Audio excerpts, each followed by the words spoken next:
اور اس کے تمام جوائنٹس جو پین کر رہے ہوتے ہیں. اب یہاں پہ بنیاد بنی ہے ٹائیفائڈ. چونکہ انسان جوانی کی عمر میں ہوتا ہے تو وہ اتنا زیادہ ان چیزوں کو محسوس نہیں کرتا, زندگی گزارتا رہتا ہے, لیکن جیسے جیسے مسائل بڑھتے جاتے ہیں ویسے ویسے تکلیف میں اضافہ ہوتا چلا جاتا ہے. اسی طرح جب ان کا لیور کا ٹریٹمنٹ کیا گیا اور لیور کے ٹریٹمنٹ کرنے سے باڈی میں حرارت پیدا ہوئی تو ٹائیفائڈ بھی نیگیٹو ہو گیا, جوڑوں کی درد بھی ختم ہو گئی. اب یہاں سے آپ یہ دیکھ لیجئے کہ اگر ہم پینز کے لیے اگر ہم اینٹی بایوٹک استعمال کریں یا پین کلر استعمال کریں یا ٹائیفائڈ کے حوالے سے اکثر ڈاکٹر حضرات اینٹی بایوٹک استعمال کرواتے ہیں. یاد رکھیے کہ اینٹی بایوٹک کبھی بھی لیور کو ایکٹیو کرنے کا باعث نہیں بن سکتی. آپ کا ایپیتھیلیل سسٹم کبھی بھی ایکٹیو نہیں ہوگا. خاص طور پہ جب بھی آپ اینٹی بایوٹک کھائیں گے یا پین کلر کھائیں گے, دونوں صورتوں میں آپ کا لیور اور زیادہ متاثر ہوگا, آپ کا اسٹمک اور متاثر ہوگا.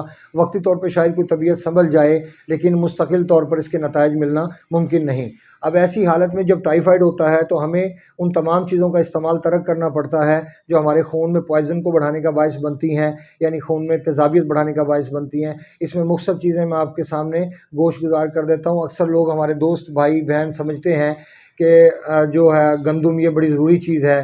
اگر گندم اتنی ضروری چیز ہوتی تو ہمارے آقا السلام ضرور اس کو استعمال فرماتے, یا صحابہ کرام اس کو ضرور استعمال فرماتے, یا اولیاء اللہ اس کو ضرور استعمال فرماتے. یاد رکھیں کہ انسان خوراک پر زندہ نہیں ہے, ایک بیلنس خوراک پر زندہ ہے.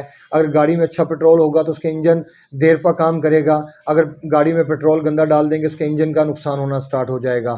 تو اسی لیے ان تمام چیزوں کا استعمال آپ کو ترک کرنا پڑے گا جو میں آپ کے سامنے ایکسپلین کرنے لگا ہوں. اس میں روٹی کا استعمال کم از کم 21 ڈیز کے لیے بند رکھا جاتا ہے.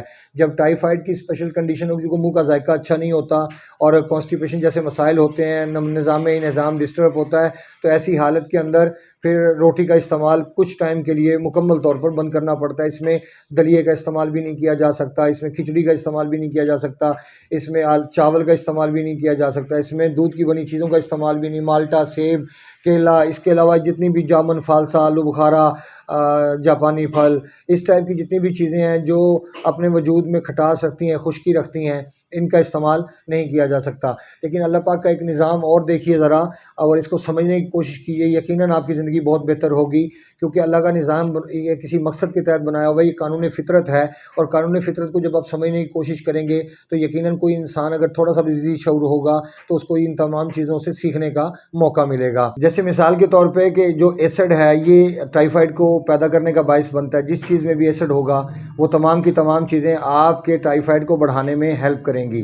کیونکہ ٹائیفائڈ سوزش کا نتیجہ, اور سوزش مسکولر سسٹم کے دباؤ سے پیدا ہوئی, یعنی تیزابیت سے پیدا ہوئی, اور تیزابیت کو ختم کرنے کا واحد طریقہ ایپیتھیلیل سسٹم کو ایکٹیو کرنا ہے, اور اس کے لیے تمام وہ چیزیں استعمال میں لائی جا سکتی ہیں. لیکن اس میں بہت سارے دوست ہیں ہمارے ڈائریکٹ خوراک پر عمل کرنا شروع کر دیتے ہیں. یاد رکھیے کہ جب ہمارا جگر بلاک ہو جاتا ہے تو سب سے پہلے ہمارے جگر کو ایکٹیو کرنا بہت ضروری ہو جاتا ہے. اگر جگر کو ایکٹیو نہ کیا جائے تو ٹائیفائڈ کو کبھی بھی نیگیٹو نہیں کیا جا سکتا, کیونکہ ٹائیفائڈ کے نیگیٹو ہونے کا تعلق ہمارے ایپیتھیلیل سسٹم کے ایکٹیو ہونے کے ساتھ ہے. کیونکہ جیسے ہی ایسڈ کم ہوگا اسی طرح ہی ہمارا ٹائیفائڈ بھی نارمل ہونا سٹارٹ ہو جائے گا. اب ٹائیفائڈ کی حالت میں جو خوراک ہے وہ کیا لی جا سکتی ہے, ایگزامپل دے رہا ہوں آپ کو, ساری باتیں یہاں پہ بیٹھ کے کرنا ممکن نہیں. جیسے مثال کے طور پہ آم کا استعمال ہے, خربوزہ ہے, گرما ہے, انجیر ہے, پپیتا ہے, اس کے بعد بکرے کی یخنی ہے, دیسی مرغ کی یخنی ہے, گرم پانی میں شہد ہے, اس کے بعد تل ہیں, اس کے بعد کاجو ہے, اخروٹ اور کشمش کا استعمال ہے.